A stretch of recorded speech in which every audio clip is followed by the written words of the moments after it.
Hello everyone, welcome back to the shop. In this video, I'm going to show you something I built which has become my most used camera mount as I shoot these videos for you guys.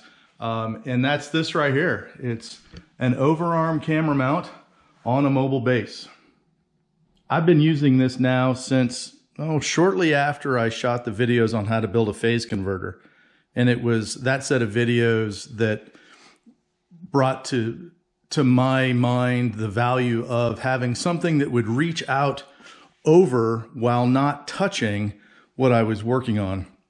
In the video with the phase converter, I wanted a top-down view of what I was doing, and I actually did it with a 2x4 crammed under a stack of lumber and the camera, the GoPro hand mount, duct taped to that 2x4. I mean, it was literally that archaic.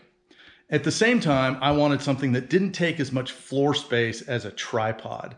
Tripods take a ton of space, and they always leave you some distance from what you're working on, especially like if it's a car, because as those legs come down, you can't get next to the car very closely.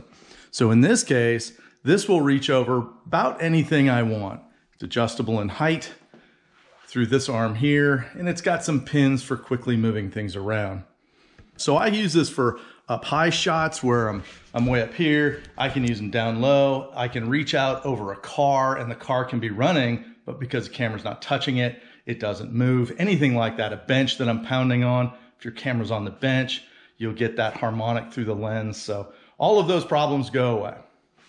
One of the things that I have done with this, besides just holding my camera out over things or high or fairly low, is I've actually used it for holding parts when I'm painting or powder coating.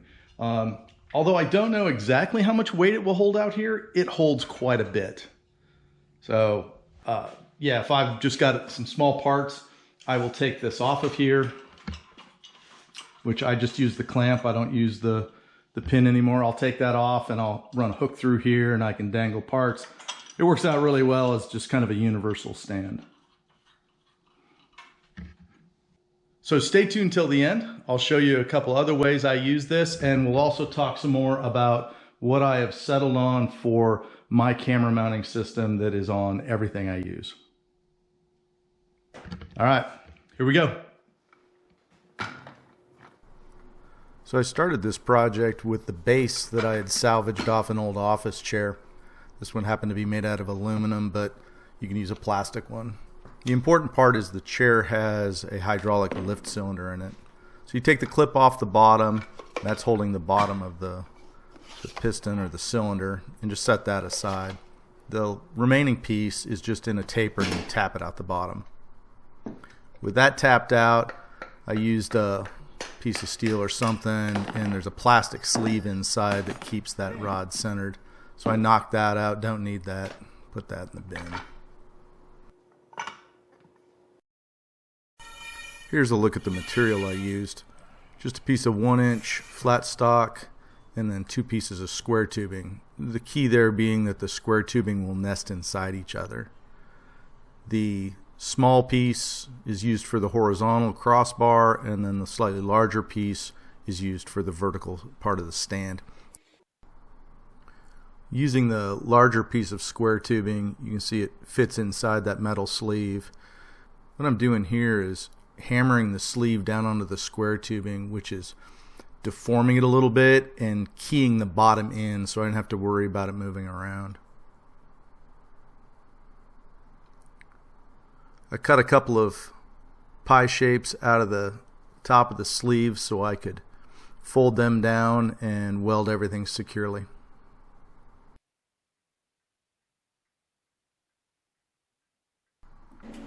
I had just purchased my TIG welder, and this was really about the first thing I'd tried to weld besides just practice pieces. And well, it was ugly. I'm still practicing. But I got it stuck together. It won't come apart. This next thing is purely for aesthetics. The original chair had a plastic accordion sleeve over it, so what I'm doing is heating up a piece of square tubing with a torch. This is the same size as the vertical we just welded in, and I'm putting that piece of plastic sleeve over and then pushing it through and letting it melt a square hole. And it's a little off center, but now at least I can cover up that ugly weld. Quick test fit, and boom, on to the next thing.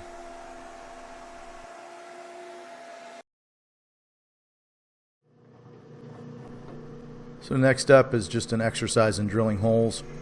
I used 5/16 bolts, but you could use smaller or larger.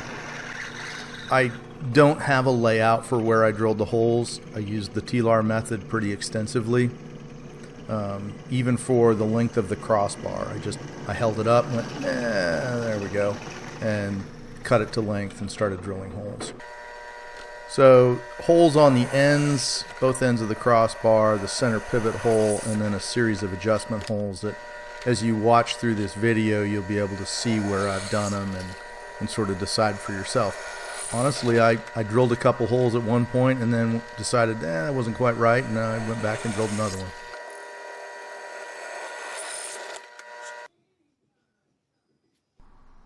Next, I started working on the pivot where the horizontal meets the vertical. And this is where having bars that are two different sizes or tubing that's two different sizes is helpful. So I lay out the smaller, which is the horizontal, and prepare to cut away in between, leaving a pair of ears on the vertical post. You can do this with all the same size tubing. You just have to weld tabs on the side of the vertical post and drill holes in it. Either way, about the same amount of work actually. There's that tab coming off, and then I did the other side as well. You can see the pivot holes already drilled. Take off some sharp corners and be good to go.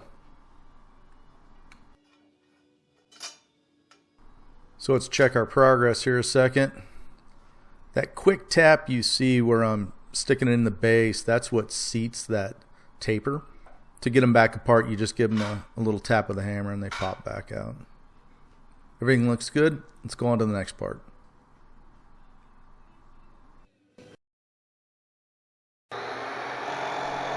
So next I cut a piece of the larger diameter tubing. This is, it can be 4 or 5 inches long. This is what slides back and forth on the horizontal bar as you make height adjustments. The piece of flat stock is actually connected to it. So I drill a few holes, and while I was at it, I did a couple of extra pieces that are what the camera mount is built from. Now let's talk about the camera mount a minute. I took a stab at something that I thought would be universal and kind of put in about any different direction. This is totally freeform. It pins onto the end or is held on with a grub screw. You know, you can kind of freeform this to whatever you're wanting to hang out there, whatever kind of mounts you're wanting to use. So here I'm setting up to weld that nut onto what becomes the camera mount. And we'll break out some of those epic TIG welding skills. Definitely not going to show the results here either.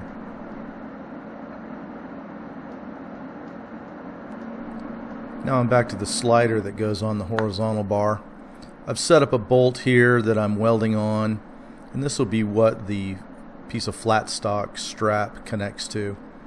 Any bolt will work. I just picked one with a long enough thread that I could then cut the head off of and basically have a stud sticking out.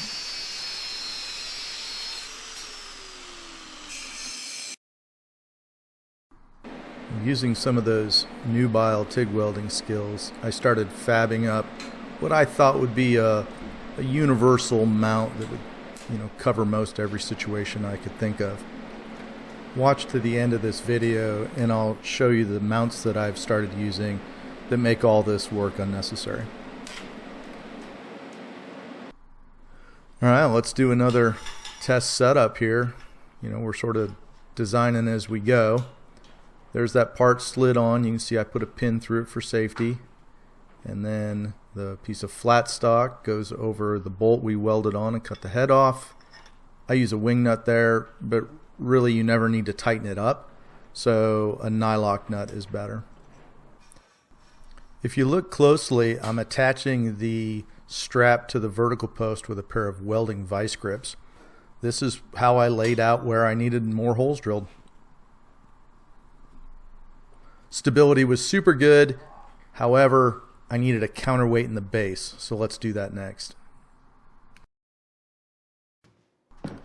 I had a little 10-pound barbell weight in the shop that I use occasionally for glue-ups and stuff, and I tried to slide it underneath and discovered that it sticks too far through the bottom of the base. So we're going to cut it off. Now this is an area below the taper, so it didn't affect how it mounted.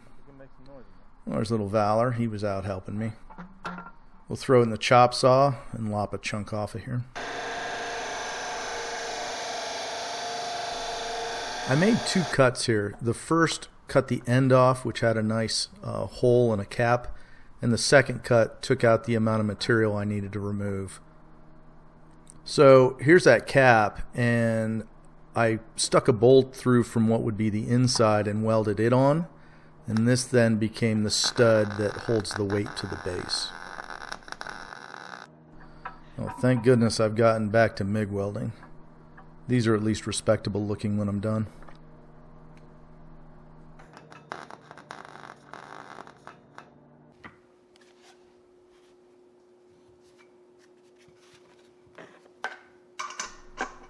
The weight can now be attached underneath the base with a couple of washers and a nylock nut.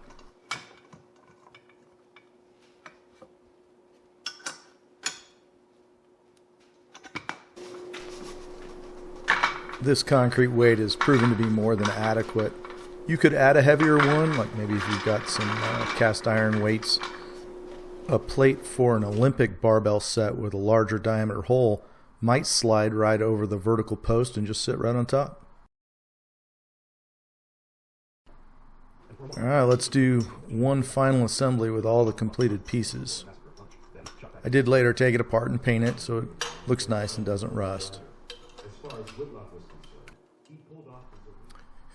Here it is, fully assembled. Plastic knobs and everything.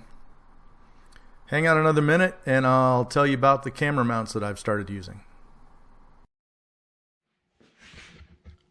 All right, you made it to the end. Let's talk about these mounts I've settled on.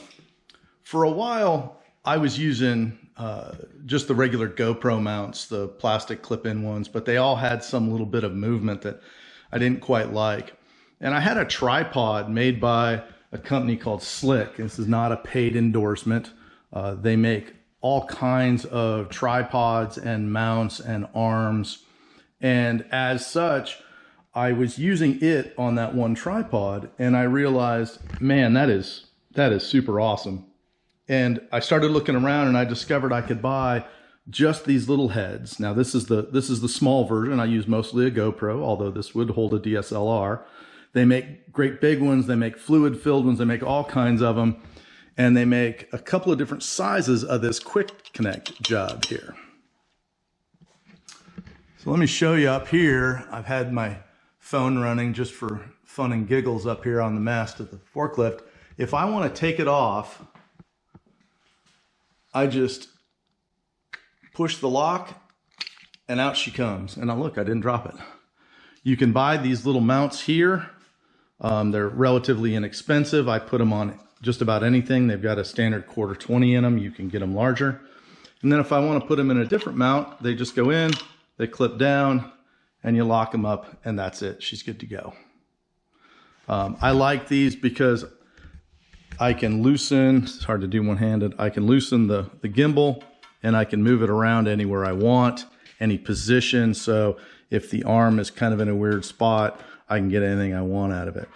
By settling on or standardizing on this mount, now I can move back and forth on everything. For instance, here it is on my GorillaPod. Same deal. I bought some of the bases and then some of the shoes to make things work in different ways, different places. Here's another example as we cruise through the shop. I made this little rolling dolly here. I made this little rolling dolly here and put one of these mounts on it. They're on just about all of my tripods, right? So this tripod's just an inexpensive tripod from Amazon. It's got its own quick release plate, but because I standard on this plate here, I'm good to go. So they're everywhere, including on, let's see if I can find you another one that they're on. Yeah, here we go. So this is one of the suction cup mounts I use when I'm running autocross. Again, same mount. Quick in and out, everything I've got mounts the same way. This has been a big change for me in how, this is a magnetic mount, an old magnetic tool holder. It's been a big change for me, and it's made things super easy. I don't have to think about, well, what mounts that tripod got, etc., etc. So anyways, there's the last 2 cents for you. I appreciate you joining me on this very old and long coming video. Hope it provides some insight or some inspiration to do your own version of this. In the meantime, take care. We'll see you on the next video.